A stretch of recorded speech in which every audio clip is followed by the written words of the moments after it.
Subhanahu wa ta'ala. Puji dan syukur selalu kita panjatkan kepada Allah Subhanahu wa ta'ala dengan limpahan rahmat, taufik dan hidayah, dengan kesehatan yang diberikan Allah, dengan waktu yang masih diberikan Allah Ta'ala kepada kita semua. Kita bimbingnya kembali untuk bisa melaksanakan sholat subuh berjemaah. Dan senantiasa pula kita yang berada di masjid ini berniat nawaitu an a'takifa fi hadzal masjid sunnatan lillahi ta'ala, sebagai aku beriktikaf di masjid ini sunat atasku karena Allah. Salawat serta salam marilah kita bacakan dan kita sampaikan kepada junjungan kita Nabi besar Muhammad sallallahu alaihi wasallam beserta para keluarga, sahabat, dzurriyyat dan pengikut-pengikut beliau hingga akhir nanti. Qala al-musannifu rahimallahu ta'ala wa nafa'na bihi wa bi ulumihi wa ulumikum bid darain amin.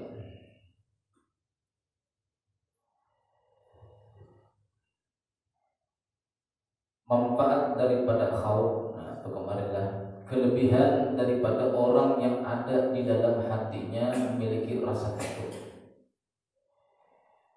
Yang pertama kemarin adalah petunjuk, akan selalu diberi Allah Ta'ala petunjuk di dalam dirinya.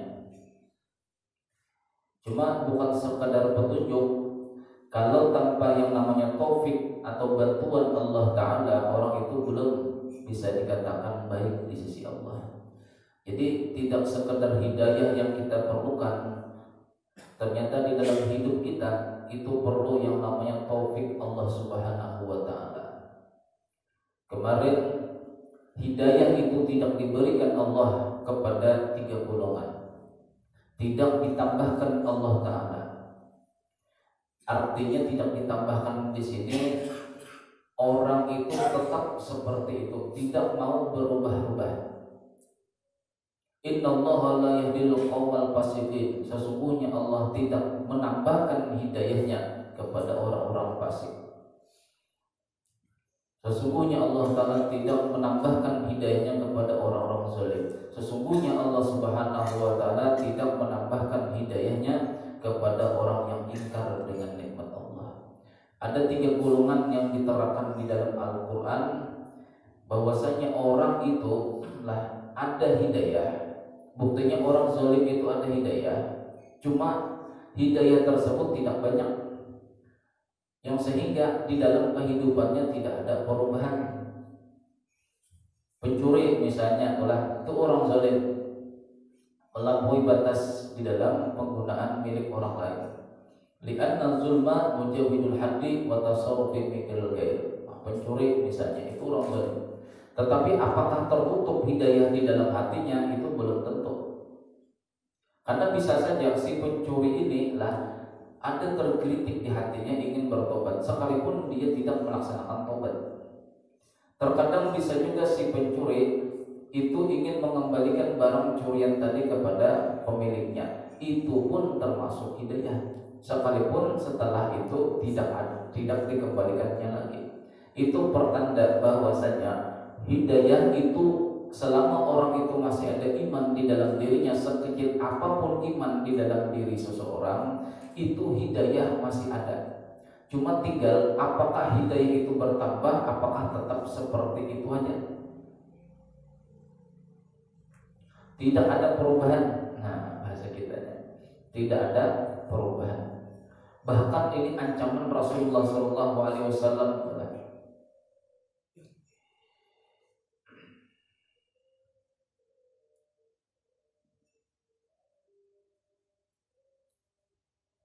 Apa hadis Nabi Sallallahu Alaihi Wasallam itu? Malam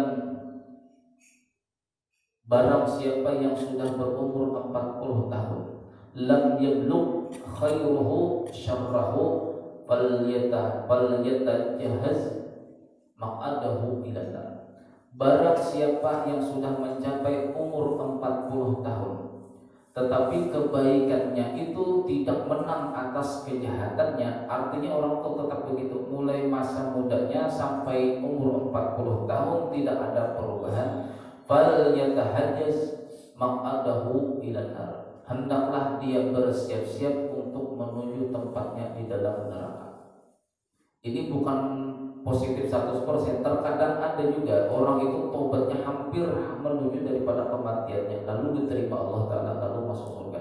Cuma kebiasaan sudah, bila sudah umur 40 tahun itu sangat sulit untuk merubah daripada diri. Nah, disinilah kita belajar, kenapa harus belajar ilmu hati ini, supaya ada perubahan di dalam diri kita. Ada perubahan. Jangan seperti itu aja. Karena selama tidak ada perubahan, ada berarti di antara kita ini memiliki, ada di diri kita ini berarti ada memiliki 3 sifat yang mengakibatkan Allah Ta'ala tidak menambah hidayah. Yang pertama, Allah Ta'ala tidak menambahkan hidayah kepada orang-orang yang ingkar, tidak pernah bersyukur, lalu ditutup Allah Ta'ala. Hidayahnya sampai di situ saja.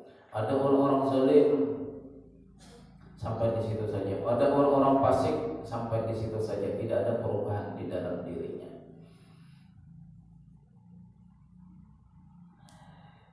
Yang pertama itu petunjuk Allah. Jadi sedikit apa juga pun kita memiliki rasa takut, itu termasuk daripada hidayah Allah. Cuma belum taufik Allah, belum. Yang kedua, kata Imam Ghazali, itu sebagai rahmat Allah Ta'ala. Yang ketiga, bahwasanya yang namanya khauf itu tanda orang itu memiliki ilmu. Innama yakhshallaha min ibadihil ulama. Hanya saja yang takut kepada Allah Ta'ala itu adalah orang-orang yang memiliki ilmu. Nah, cuma beginilah, istilah itu kan ada, istilah ilmu tasawuf itu kan ada yang namanya apa? Nurul yakin, cahaya keyakinan. Nurul yakin itu nanti dibagi menjadi 3 tahap. Yang pertama ilmu yakin, ainul yakin, hakul yakin. Jadi untuk mencapai kita yang namanya yakin, yakin, itu harus dahulu ada namanya nurul yakin. Nurul yakin itu tidak bisa dicapai tanpa melalui namanya ilmu yakin, ainul yakin, dan hakul yakin. Ilmu yakin itu contohnya seperti ini, Pak. Yakin dengan ilmu. Kalau misalnya motor dengan motor bertabrakan, secara ilmu, secara pengetahuan kita akan sama-sama hancur. Nah, itu ilmu yakin. Ainul yakin, secara memandang, kita langsung melihat kejadiannya. Motor dengan motor tabrakan, hancur. Adapun hakul yakin, betul-betul yakin, artinya betul-betul berhadapan melihat yang namanya kejadian tabrakan tadi. Nah, ilmu yakin artinya sekadar tahu. Lah, yakinnya tuh sekadar tahu aja. Mungkin dengan sebab karena dia belajar dengan seseorang, yang seseorang tadi memakai ilmunya, lalu kita yakin dengan ilmunya, itu ilmu yakin baru. Ada ilmu yakin sampai daripada memandang daripada ilmu tadi. Hakul yakin, betul-betul yakin karena pernah merasakan. Nah, ada istilah di dalam tasawuf itu ada namanya hal dengan makom, Ada hal, ada makom. Hal itu adalah perasaan hati.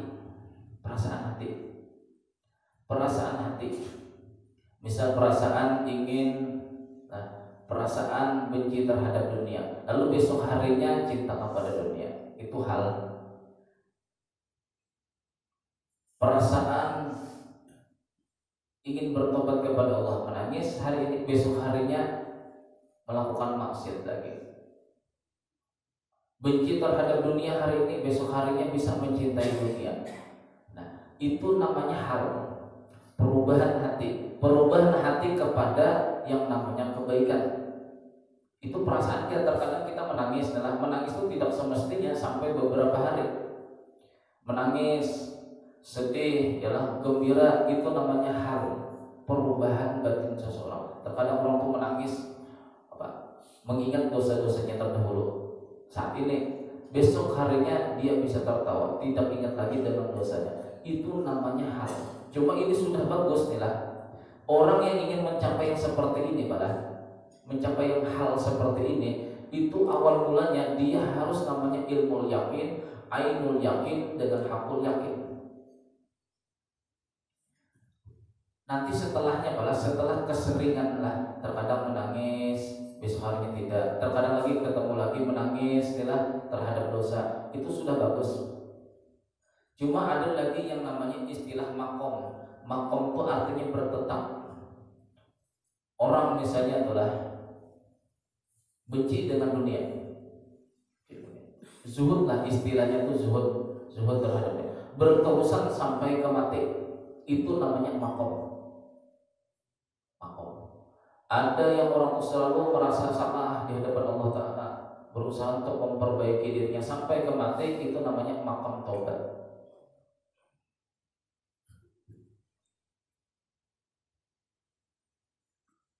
Ada istilah seperti itulah ada. Jadi tidak bisa kita ini mendapatkan yang namanya makom makom istilahnya adalah makam makrifat, makam kenal kepada Allah tanpa melalui yang pertama sama sekali, itu makam taubat. Di dalam hadis Rasulullah SAW, at-taubatu asasul ibadah. Taubat itu adalah pondasinya ibadah. Bila belum mendapatkan rasa menangis, itu belum dikatakan kita memiliki pondasi ibadah. Sekalipun kita ahli ibadah, buktinya di mana nanti itu hasilnya kita tidak istiqomah. Bila suatu bangunan tidak ada pondasi, sekalipun tiang sudah ditaruh seperti ini, lama kelamaan itu pasti akan jatuh tiang tadi. Nah, sama halnya kita. Kenapa tidak istiqomah baca ini? Kenapa tidak istiqomah menuntut ilmu agama? Itu dikarenakan pondasi kita ini belum kuat. Nah, jadi untuk memperkuat supaya istiqomah itu berkelanjutan itu perlu tahapan yang pertama, yaitu namanya mencari makam taubat. Harus makam, bukan hal lagi. Kalau hal itu kan artinya terkadang ada, terkadang tidak, terkadang ada, terkadang tidak. Tapi apabila sudah makam taubat dimilikinya, maka sangat mudah orang tadi istiqomah. Jadi yang ini dulu, yang pertama sama sekali yang kita cari itu adalah makam taubat, supaya berkelanjutan lagi. Bila sudah makam taubat, mungkin orang itu bisa makam zuhud, makam tidak mencintai terhadap dunia lagi, bisa makam mahabbah, makam cinta semua takdir Allah, makam apa misalnya lagi, makam roja, makam macam-macam, sampai nanti kesudahannya, bila sudah seluruh makam itu dijalaninya, maka orang tadi bisa dikatakan makam wali Allah. Jadi untuk mencapai itulah ibarat istilah tingkatan sampai menjadi makam wali Allah atau kekasih Allah, itu perlu taubat terlebih dahulu. At-taubatu asasul ibadah. Taubat itu adalah pondasi daripada seluruh ibadah, baik ibadah hati ataupun ibadah zahir. Jadi dahulu ada namanya Rabi'atul Adawiyah. Datang ulama-ulama, kan banyak di zaman Rabi'atul Adawiyah itu ulama-ulama telah kalah berdebat dengan Rabi'atul Adawiyah. Jadi ulama-ulama pada waktu itu bicara masalah benci terhadap dunia. Aku kalau benci terhadap aku, bila sudah benci terhadap dunia itu aku jarang makan. Aku bila sudah benci terhadap dunia itu aku jarang tidur, aku banyak ibadah. Aku bila sudah benci terhadap dunia itu aku tidak memikirkan lagi kawin. Aku bila sudah benci terhadap dunia itu aku tidak begini. Lalu apa kata Rabi'atul Adawiyah? Kalian masih memiliki cinta terhadap dunia. Padahal ini pengakuan ulama pada waktu itu. Apa alasannya kata ulama pada waktu itu? Alasannya Apabila seseorang membenci sesuatu, berarti sesuatu itu masih ada di pikirannya. Misal, kita adalah membenci sepatu kotor, sepatu kita dikotor. Aku benci sudah sepatu kotor tadi. Aku benci. Itu pertanda kita tuh masih kepikiran dengan sepatu. Kepikiran dengan sepatu berarti sepatu itu masih berletak di dalam hati kita. Itu namanya masih ada cinta. Karena seandainya tidak kotor lagi sepatu tadi, mungkin kita akan mencintai sepatu kita. Itu istilah Rabi'atul Adawiyah. Jadi sampai di mana adalah cinta terhadap apa? Sampai kapan orang itu bisa dikatakan betul-betul terhadap benci terhadap dunia, di saat orang itu tadi tidak mengatakan benci ataupun tidak mengatakan lagi yang namanya cinta. Itu betul-betul teman. Yang betul-betul benci terhadap dunia itu orang itu tidak mengatakan membenci lagi, tidak mengatakan sesuatu pujian lagi terhadap dunia. Artinya banyak berdiam, tidak banyak berkomentar. Bila masih banyak komentar, berarti perkara itu masih ada terletak di dalam hatinya. Dan memang seperti itu, Orang-orang yang salih, arti salih ini adalah orang yang sudah mulai berbenah diri, artinya bukan sekedar fikih yang dipelajarinya ternyata masalah batin ini mulai dipelajarinya, itu namanya salih. Orang-orang yang salih adalah apabila sudah yang namanya mendapatkan ilmu baru, itulah ilmu baru, yajidul farha wal istibsyara. Orang itu akan menemukan yang namanya rasa gembira, rasa senang. Wal istizamata, mengagung-agungkan, wa ihsanahu, akan mengatakan bagus. Fi bidayatihi, pada waktu di awal-awalnya. Contoh maksud saya seperti ini, Pak. Seseorang telah yang baru beli jam tangan, baru beli jam tangan, itu biasanya jalannya agak miring, bila diletakkannya di kanan agak miring kanannya, karena jam baru. Diletakkan di sebelah kiri agak miring. Jadi bila orang tuh baru aja terhadap sesuatu, maka sesuatu tadi kata Imam Ibnu Athaillah di dalam kitab Al-Hikam, orang itu yang pertama al-farah, akan merasa gembira. Coba lihat anak-anak sekolah, kalau diberikan mainan lah, satu hari itu kalau dibawanya aja sepeda baru, adalah anak-anak tuh dikasih sepeda baru, pagi dikasih, sampai ke malam tuh dibawanya terus sepeda tadi, sampai tidur pun dengan sepeda. Karena awal-awal dia baru tahu. Nah sama halnya, ini hadisnya tidak sahih, ini bidah, ini pertanda bahwasanya orang itu baru tahu hadis. Tapi kalau orang itu sudah lama mengenal masalah hadis, masalah Quran, dia banyak berdiam. Kita lah, mulai anak-anak sudah bisa bersepeda lah. Sepeda kita bahkan mungkin umurnya sudah 30 tahun, 35 tahun. Ada lagi kita membicarakan masalah sepeda. Adakah lagi kita membicarakan aku dulu belajar sepeda begitu? Tidak ada lagi, Pak. Karena itu sudah kita alami. Kalau orang yang baru mengalami, baru belajar hadis mengalami seperti itu bicara hadis saja banyak menyalahkan orang. Banyak menyalahkan orang. Masalah orang seperti itu. Bahkan bukan sekadar menyalahkan, banyak dia sengaja datang ke majelis-majelis orang itu untuk membandingkan guru yang satu dengan guru yang lain. Nah ini perkara hati, rusak hati. Mayuridillahu khairan yufaqihu fiddin. Itu aja tujuan hidup telah di dalam menuntut ilmu agama. Mayuridillahu khairan, barang siapa yang dikehendaki Allah Ta'ala orang itu baik, yufaqihu fiddin, diberikan Allah Ta'ala kepahaman di dalam agama. Kita ini niat menuntut ilmu agama itu supaya paham masalah agama, bukan untuk berdebat, bukan untuk mencari kesalahan yang satu dengan yang satu. Terkadang di tampungnya, ini rekaman Ustadz si Ano begini-begini, bagaimana menurut sampean? Jadi semakin menuntut ilmu agama itu semakin rusak hatinya.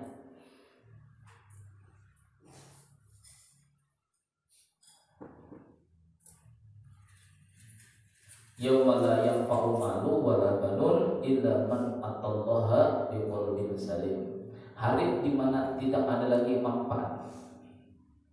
Malu, harta yang sudah disedekahkan. Wala banun, anak-anak. Illa man atallah, terkecuali harta dengan anak tadi bisa bermanfaat di hari kiamat. Biqalbin salim, orang itu hatinya sudah selamat daripada penyakit hati. Jadi ini istilah anak-anak tadi lah, anak-anak diberikan mainan, seharian mainan itu jadi mainkannya. Sama halnya pada orang itu baru paham masalah fikih, itu jadi bahasnya. Ada kita menemui adalah ada di daerah Balikpapan sini. Kita ketemu dengan seseorang yang orang itu kata saudaranya sendiri, ini kakak saya baru bertobat, alhamdulillah Pak Ustadz baru bertobat. Mungkin mantan preman, kira-kira badannya besar, gemuk dan besar. Kakak saya ini baru bertobat Pak Ustadz, alhamdulillah. Jadi yang dibicarakannya adalah mulai awal ketemu kita sampai 2 jam berbicara, yang dibahas cuma satu, apa? Fatihah. Ustadz saya ingin bertanya, bagaimana kalau seorang imam itu, kan ini ada sholat maghrib, sholat isya, sholat subuh. Nah, sholat maghrib dengan sholat isya itu kan 2 rakaat nyaring inilah Fatihah. Anggap aja membaca Fatihah itu katanya 2 menit yang nyaring, rakaat pertama, rakaat kedua. Lalu bagaimana Pak Ustadz? Kalau pada waktu rakaat ketiga kan tidak berbunyi, inilah imam tidak berbunyi nyaring, membacanya 1 menit, itu kalau menurut saya itu tidak sah.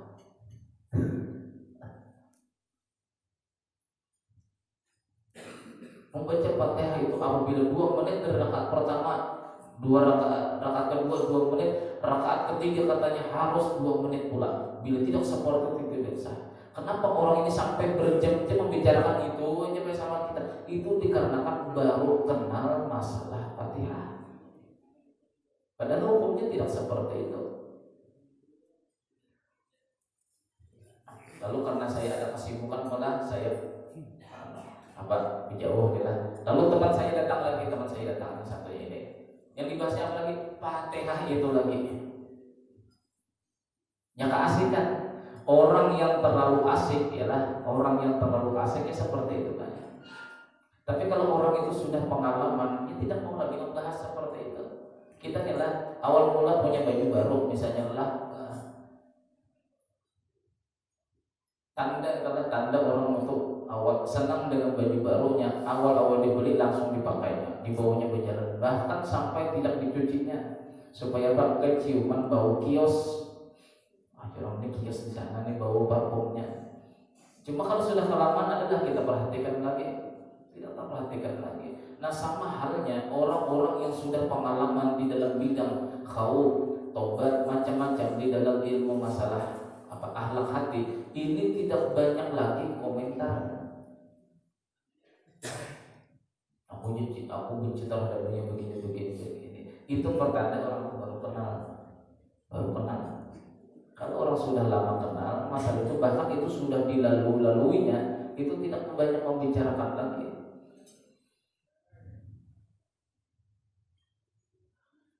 Ya Allah, nah sama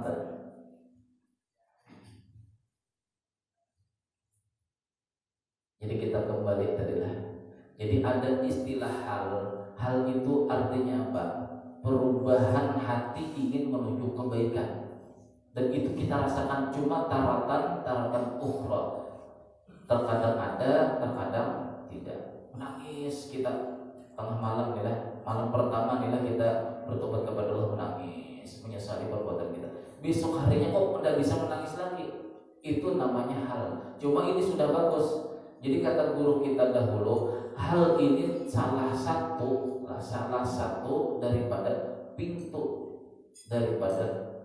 makrifat. Nah, hal itu kata beliau adalah salah satu pintu daripada pintu makrifat. Sama seperti ini istilahnya pada kita dipanggil orang lah, yuk ke rumahku. Kita berada di depan pintu rumahnya, kita buka begitu. Lo habis itu kita pulang. Kita masih keingetan dengan rumah teman kita tadi, padahal kita belum masuk. Cuma sekedar melihat. Cuma ini sudah bagus. Adapun makom itu artinya orang itu sudah betul-betul masuk ke dalam rumah temannya tadi. Betul-betul merasakan indahnya, merasakan harumnya di dalam rumah tadi. Nah, sama halnya itu. Orang yang sudah mencapai kepada makom itu sudah yang namanya merasakan, dan itu berkekalan.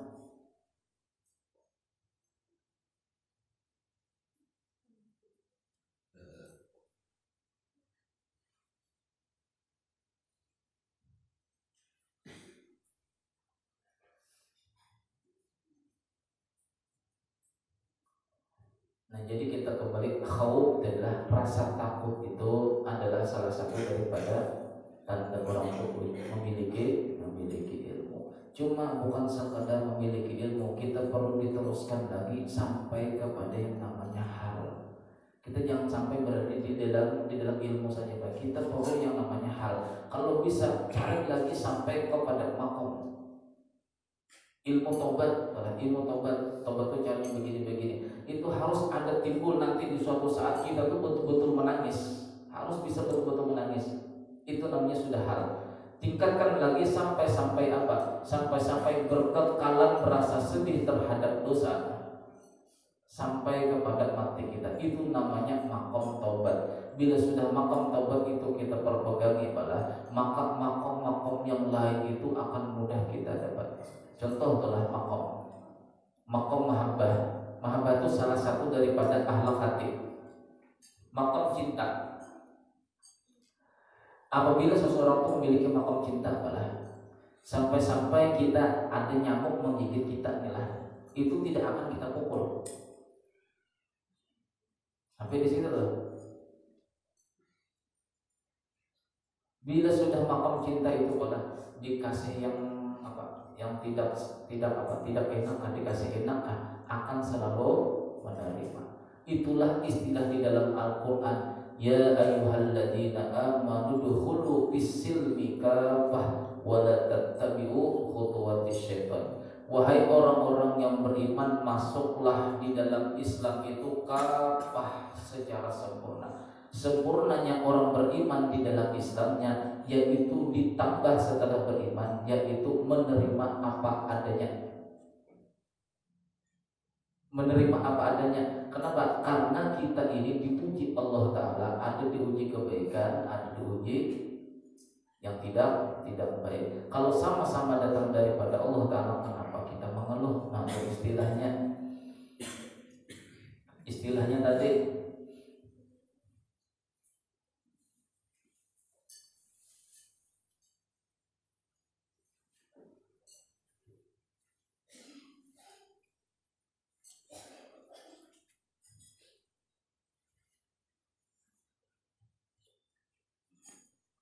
Imam Syubli. Nah, ini ceritanya Imam Syubli. Imam Syubli itu mengatakan, pernah ditanya seseorang, Imam Syubli termasuk wali Allah Subhanahu wa Ta'ala yang sudah mencapai makam wali. Imam Syubli pernah ditanya, limada tasfarra syamsu indal ghurubi. Wahai guru Syubli, saya ingin bertanya, kenapa matahari itu berwarna kuning pada waktu tenggelam matahari di ufuk barat?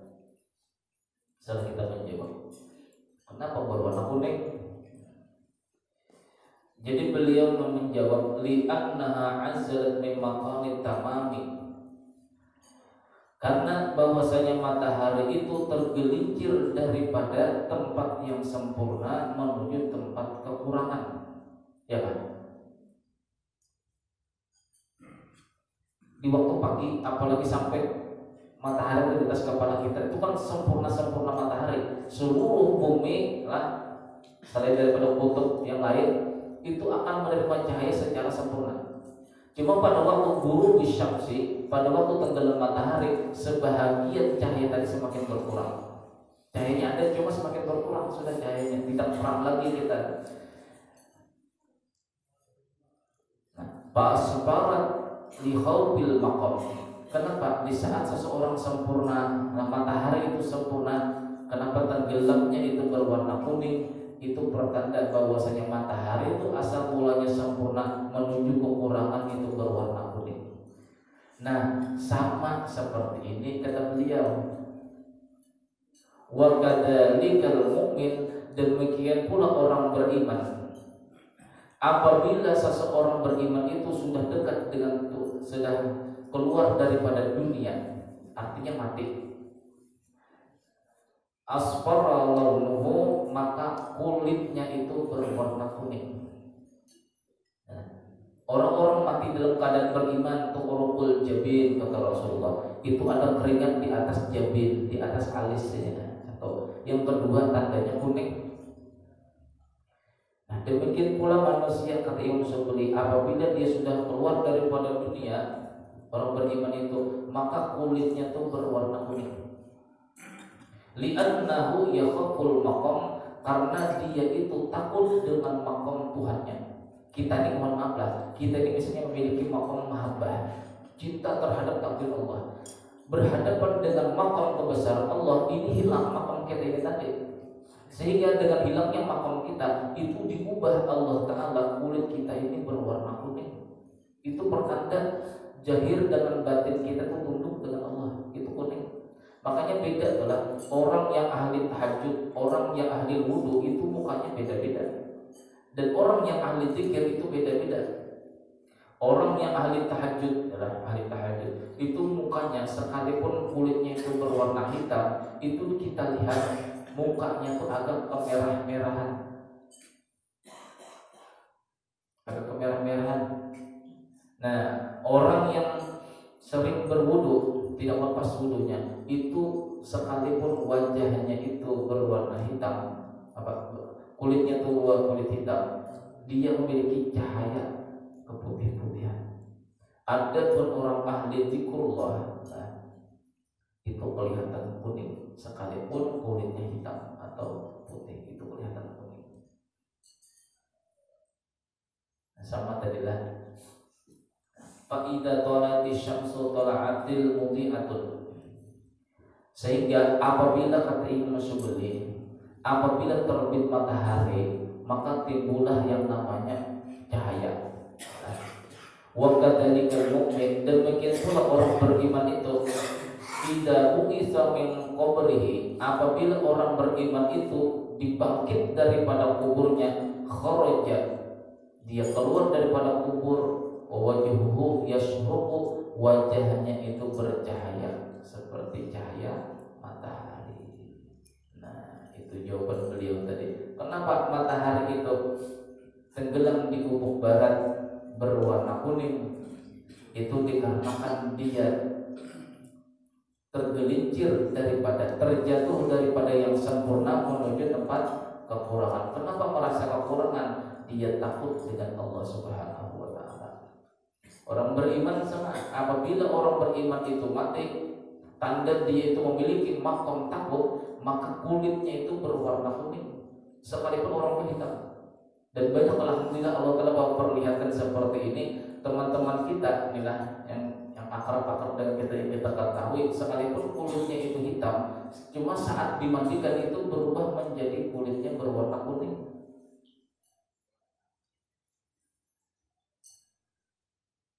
Li'annahu yakhaful maqam. Kenapa orang beriman itu matinya tuh kulitnya berwarna kuning? Li'annahu yakhaful maqam, karena dia takut berhadapan dengan maqam Allah Ta'ala. Ini padahal lah orang ini sudah maqamnya maqam bagus nih lah, maqam tobat lalu meninggal dunia. Ada maqam zuhud, sudah bertetap hatinya ini tidak mencintai dunia lagi, mati.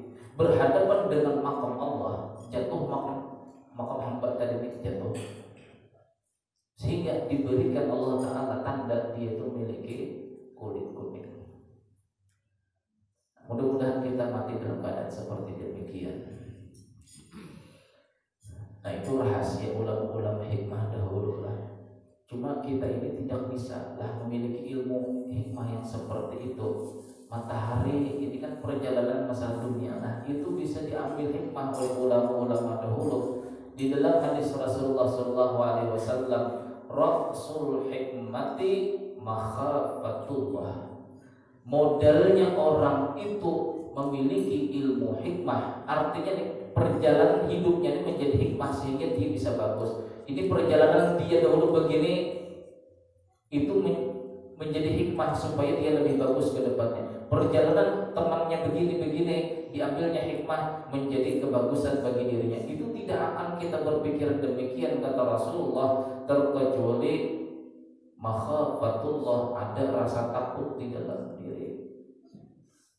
Tapi apabila orang itu bila sudah tidak ada berisi rasa takut sedikit pun di dalam hatinya, itu biasanya banyak menyalahkan orang, bukan mengambil hikmah daripada kesalahan orang tadi.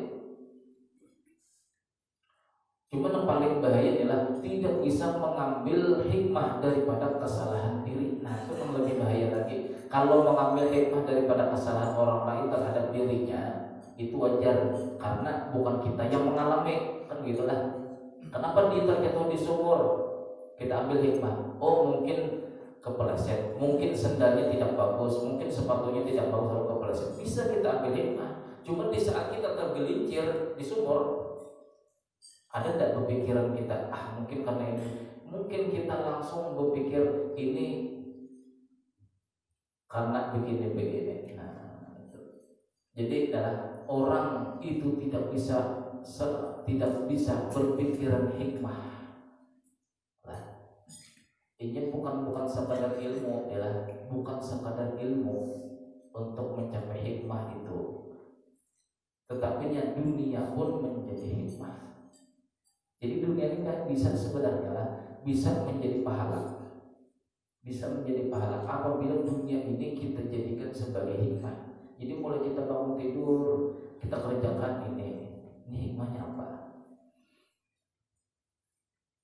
Misalnya bangun tidur, mandi, sikat gigi, makan. Biasanya seperti itu kita. Ini bagi anak-anak sekolah, masuk ke sekolah. Karena anak ini kurang cerdas, misalnya kurang cerdas di sekolah tadi, lalu tidak dapat nilainya misalnya 5. Besok harinya bangun tidur seorang anak tadi, mandi, sikat gigi. Ternyata kata ibunya, "Nak, hari ini kamu makan siang aja lah. Ibu tidak memiliki, tidak ada masak hari ini. Uang tidak ada." Nah, di saat seseorang itu lapar, itu akan mudah mencerna ilmu. Masuk ke sekolah, ulangan lagi, ternyata ulangannya nilainya 8. Nah, kalau orang yang berpikiran memiliki hikmah, kemarin aku makan, nilaiku 5. Sekarang aku tidak makan, nilaiku 8. Hikmahnya apa? Oh, dengan adanya hikmah, ibu tidak memiliki uang sehingga tidak menyiapkan makanan pagi, sehingga aku lapar. Dengan adanya lapar itu mudah masuk pelajaran sehingga nilaiku menjadi tinggi daripada kemarin. Jadi dengan adanya hikmah seperti itu, dia ketemu ibunya nanti, "Bu, alhamdulillah nilai saya baik, Bu." Tidak ada berpikir, ibu ini tidak bisa masak pagi. Tidak ada marah.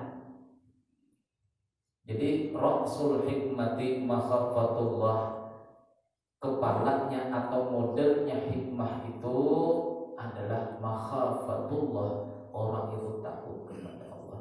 Qadru khaufika qadru ma'rifatika. Bahkan kata sahabat Rasulullah itu, kalau tidak salah, Imam Abdullah bin Mas'ud mengatakan, khaufu qadru khaufika qadru ma'rifatika. Kadar takutnya kamu kepada Allah itulah kadar ma'rifatnya kamu kepada Allah.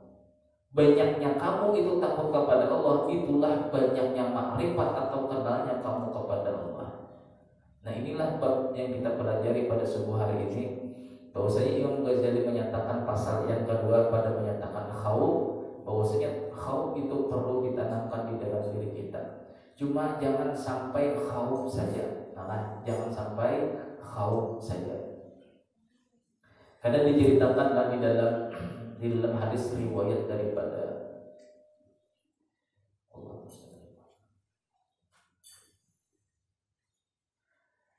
Rasulullah SAW pernah mendatangi seorang anak muda. Lalu kata Rasulullah, "Ma tajiduka?" Sekarang kata Rasul, di saat kamu sakaratul maut seperti ini, "Ma tajiduka?" Apa yang kamu rasakan di dalam diri kamu? Yang pertama, aku mengharap ampunan Allah. Betul. Yang kedua, aku takut dengan dosa-dosaku. Lalu jawaban Rasulullah SAW apa? La yajtami'ani, tidaklah terkumpul harapan dengan rasa takut fi qalbi mu'min, di dalam hati seorang hamba di saat sakaratul maut, illa a'tahu Allahu ma yarjuh, terkecuali kata Rasulullah, orang ini akan diberikan apapun harapannya, wa amanahu mimma yakhafu. Yang kedua, orang tadi akan diamankan Allah, akan diberikan keamanan daripada apa-apa yang akan ditakutinya. Kita ini tanya aja adalah semua kita tanya, takutkah kita? Pertanyaan bukan lagi takut, gitu kan? Takut. Cuma ketakutan yang seperti itu bisa, kata Rasulullah, dihilangkan Allah Ta'ala. Takut pada waktu sakaratul maut itu bisa dihilangkan Allah di saat seseorang itu di dalam kehidupannya membina atau melatih yang namanya khauf dengan roja.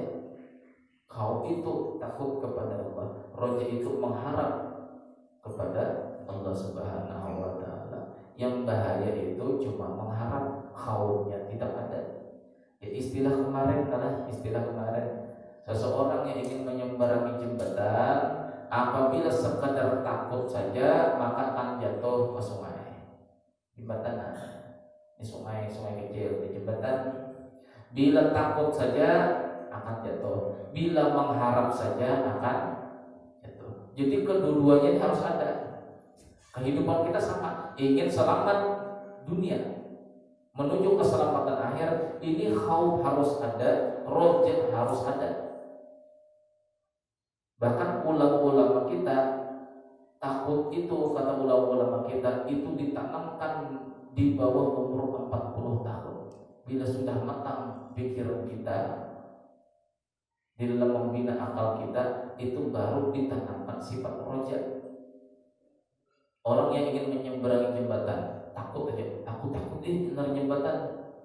Bila sudah takut demikian, nah orang kepikiran takut akan jatuh. Bukti dia takut, dilihatnya jembatan tadi, jalan aja, takut,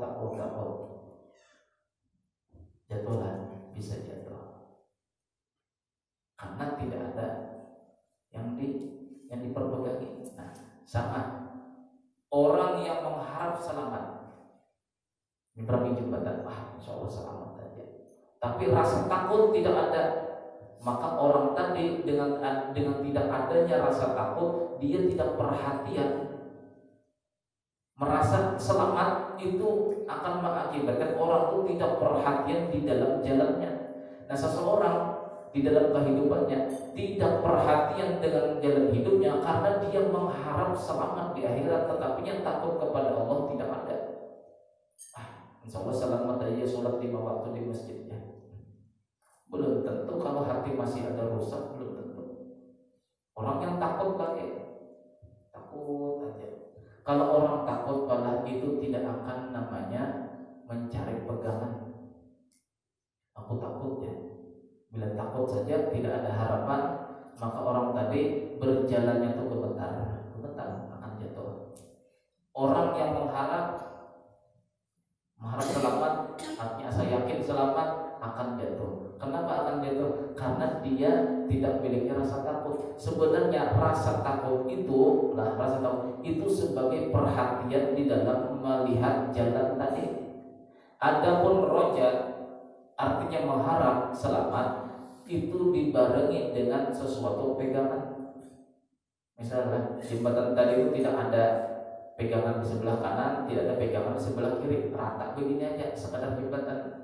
Nah, kalau orang itu rasa takut, aku takut jatuh, lalu perhatian, bagaimana supaya selamat? Cari tongkat yang dipegangin. Nah, jadi dengan ada rasa takut, dia perhatian dengan jalannya, perhatian dengan tongkatnya.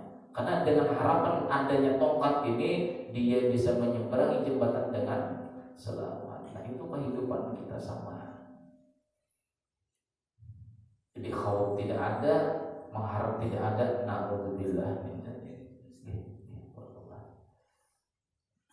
Itu adalah jalan keselamatan. Kalau ingin selamat, kata ulama kita, latih mulai sekarang. Di bawah umur 40 tahun banyak-banyak rasa takut. Supaya apa? Supaya jangan banyak melanggar daripada hukum Allah. Bila sudah di atas, bila sudah inilah hukum-hukum Allah Ta'ala, ini bisa kita jaga sepenuhnya. Itu apabila sudah khauf tadi, sudah terlatih, umur 40 tahun kita berpikiran lagi baik untuk maksiat itu tidak lagi sudah.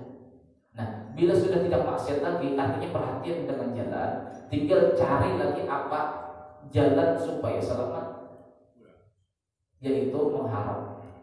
Dengan harapan tongkat ini aku selamat, dengan harapan rahmat Allah Ta'ala yang membimbing aku seperti ini, mudah-mudahan aku selamat.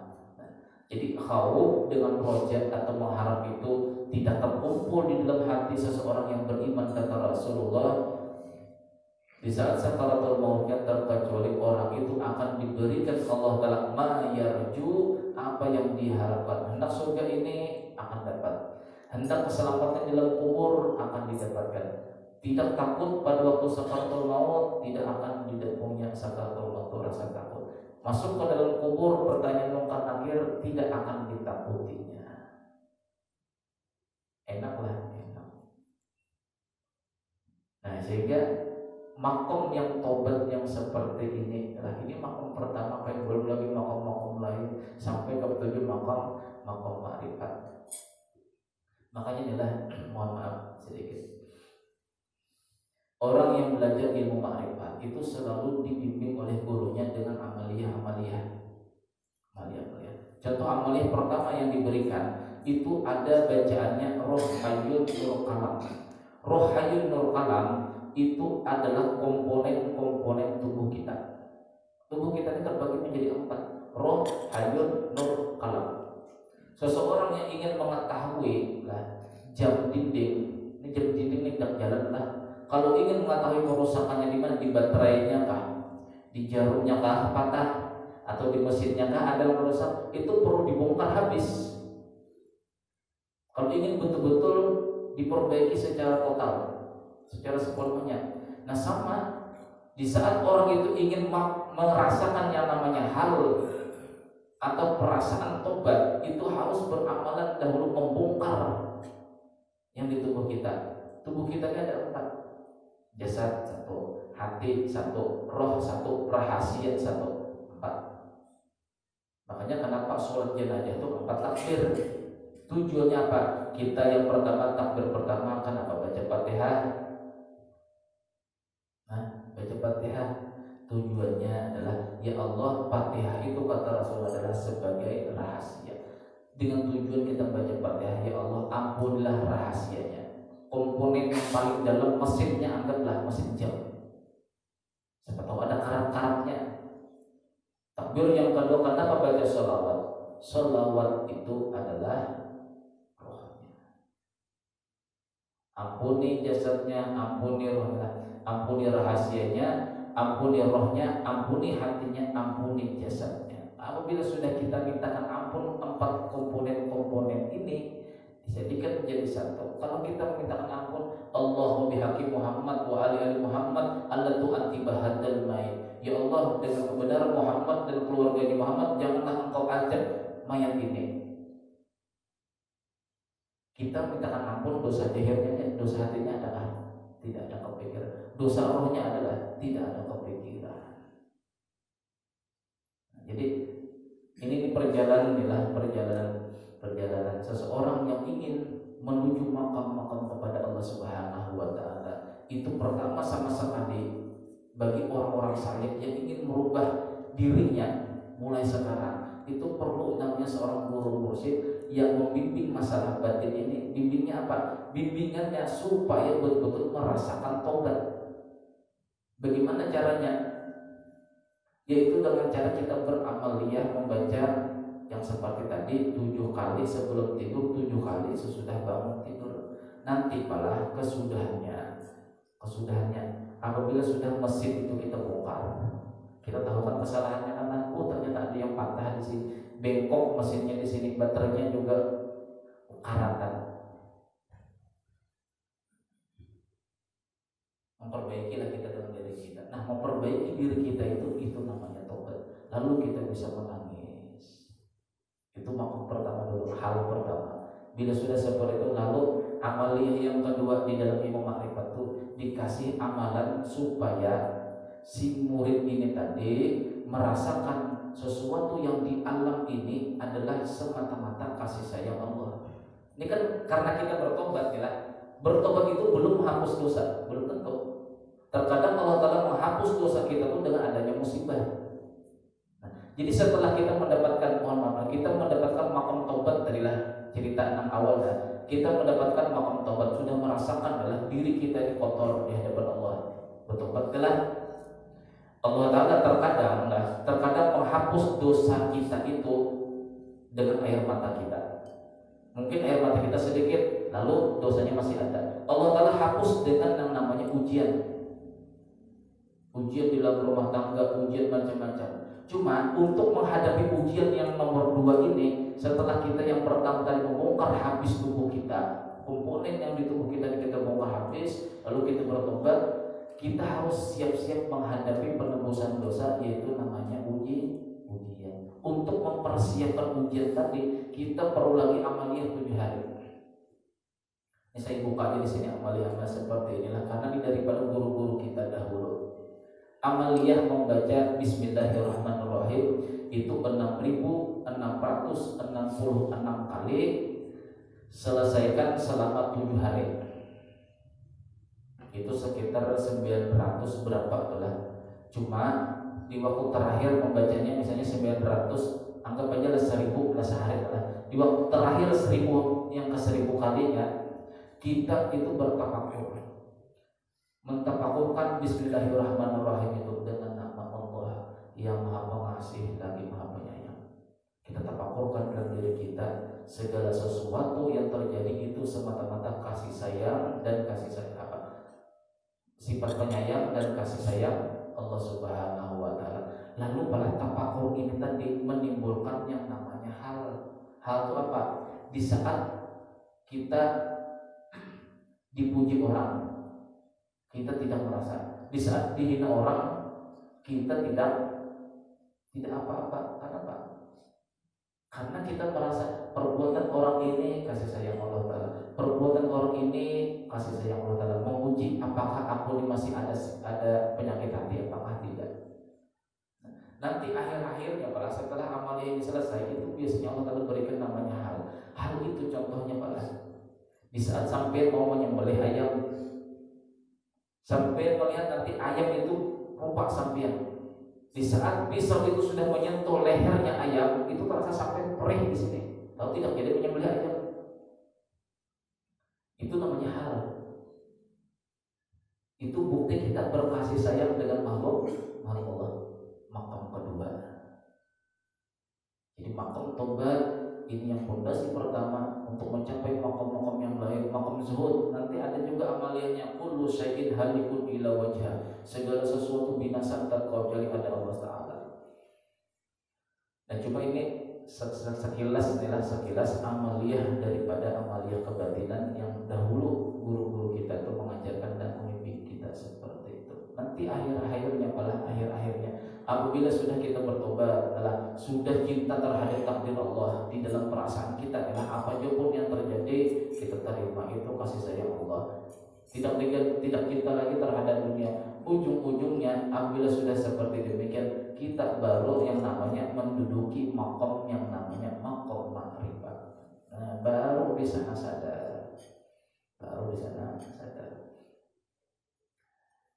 Hidup kita ini menjalani dua proses saja, Pak. Dua proses. Jadi jangan sampai kita merubah dua proses yang seperti ini, jangan sampai. Yang pertama, manusia itu awal mulanya tidak memiliki ilmu, ya kan? Tidak memiliki ilmu. Dan banyak penyakit hati. Awal-awal kita belajar tauhid itu tujuannya apa? Membersihkan hati, kemudian dimasukkan ilmu hati. Akhlak-akhlak yang terpuji adalah tidak pemarah, macam-macam adalah. Nah, sudah. Cuma apabila sampai di sini masih bahaya. Bila sudah tingkatan seperti ini, sudah dibersihkan hati, dimasukkan sifat-sifat yang terpuji, lah seperti sifat-sifat Rasulullah. Ini apabila sampai di sini masih bahaya. Ini harus diturunkan kembali ke bawah. Artinya posisi kita sama seperti orang awam lagi, cuma hati kita sudah bersih. Terkadang di saat seseorang itu membersihkan hati adalah satu ilmunya begini, akhlaknya seperti ini. Itu terkadang karena dia asal mulanya awam menjadi orang alim, bertetap di sini, ini bahaya. Pakai kesana kemari, misalnya lah mohon maaf gamis saja, pakai sorban saja, tapi hatinya tidak diperiksa. Kalau misalnya pakai gamis, pakai sorban, tapi hati tidak merasa seperti orang alim, itu bagus. Tapi yang kebanyakan apa? Kebanyakan bila sudah pakai gamis, pakai sorban kesana kemari, bila orang lain memanggil nama tidak hirau-hirau. Coba kalau dipanggil Pak Ustadz kan katanya, baru iya. Pertanda dah. Proses kita ada dua. Nah, proses batin itu ada dua. Yang pertama bersihkan hati, itu naik berarti lah, masukkan sifat-sifat terpuji seperti sifat. Cuma jangan sampai di sini. Karena kita orang awam, apabila sudah berletak di sini, kembali lagi kepada jadi orang awam. Artinya apa? Kita seperti orang yang tidak memiliki ilmu lagi, tapi hati sudah bersih. Berpakaian seperti orang awam biasa. Orang lain ke pasar pakai celana, tidak pakai gamis. Ini untuk menjaga hati dia sebenarnya. Karena yang kita khawatirkan apabila sudah berada di atas seperti ini, tidak memandang lagi asal mula kejadian kita sebagai orang awam, orang yang tidak memiliki ilmu. Nah, ini yang bahaya. Pakai sorban kebesaran. Itu bagi orang yang sudah menjalani seperti biasa aja, tidak pakai peci kesana kemari. Terkadang pakai peci, terkadang tidak, tergantung daripada hati. Bila hati merasa memasang peci ini tadi, jalan-jalan memakai baju piyama, pakai sarung, merasa sebagai orang alim, lepas saja peci, lepas saja baju piyama, ganti baju yang gaul, ganti dengan celana. Nah, itu orang yang menghadapi dua proses seperti itulah yang nanti insya Allah di hari kiamat, yauma la yanfa'u malun wala banun illa man atallaha biqalbin salim. Orang yang selamat hatinya aja yang berhadapan dengan Allah, bukan orang yang ahli ibadah.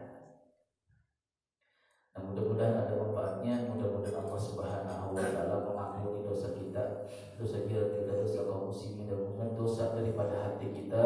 Mudah-mudahan Allah Subhanahu wa taala selalu membimbing hati kita ke jalan yang benar, diberikan taufik dan hidayah, kita bisa bertetap di makam daripada makam taubat dan berketerusan kepada makam ma'rifat, artinya kenal dengan Allah Subhanahu wa taala, betul-betul kenal.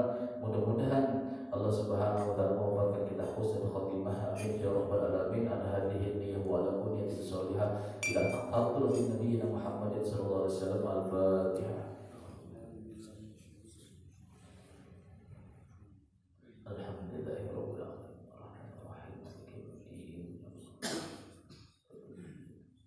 Bismillahirrahmanirrahim. Alhamdulillahirabbil alamin wassalatu wassalamu ala asyrofil anbiya'i wal mursalin sayyidina wa maulana Muhammadin wa ala sahbihi wa barik wasallim ajma'in. Allahumma ighfir lana ma akhtana wa ma ta'ammadna wa ma asrarna wa ma a'lanna wa ma anta a'lamu bihi minna. Antal muqaddimu wa antal muakhiru, la ilaha illa anta. Rabbana atina fid dunya hasanah wa fil akhirati hasanah wa qina adzabannar. Wa sallallahu ala sayyidina Muhammad walhamdulillahi rabbil alamin. Subhanakallahumma wa bihamdika asyhadu an la